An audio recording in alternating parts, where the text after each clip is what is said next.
Nous avons les missions que normalement un expert comptable, ou bien un CPA, un comptable professionnel agréé, a le droit de faire. Il y a 3 types de missions.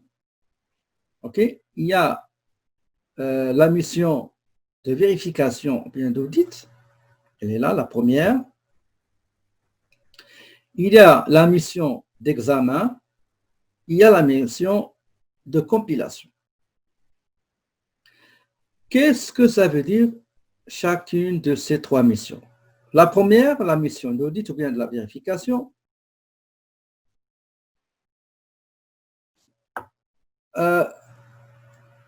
c'est une mission qui sera donnée à un expert comptable qui est CPA auditeur. Rappelez-vous, la dernière fois, je vous expliquais est-ce que tout le monde peut faire une mission d'audit et je vous ai dit clairement que seulement le CPA qui porte le titre CPA auditeur qui a le droit et l'habilité qui est autorisé à mener une mission de vérification.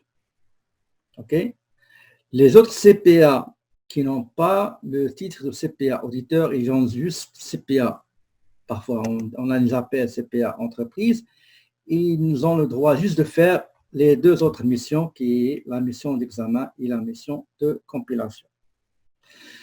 Le CPA qui est invité à faire une mission d'audit, l'objectif sera de fournir à l'entreprise qui lui demande de faire la mission d'audit qu'il y a une assurance raisonnable que les états financiers pris dans leur ensemble sont exempts d'anomalies significatives et que celles-ci résultent de fraude ou d'erreur.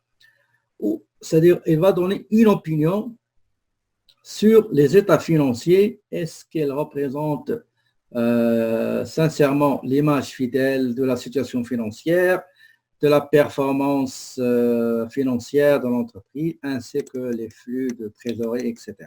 D'accord? Donc, là, il y a une opinion. Donc, dans la mission d'audit, il y a une opinion sur l'image fidèle des états financiers.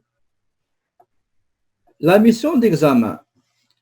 La mission d'examen repose essentiellement sur des demandes d'informations, des procédures analytiques et des entretiens portant sur les informations fournies à l'expert comptable par l'entreprise.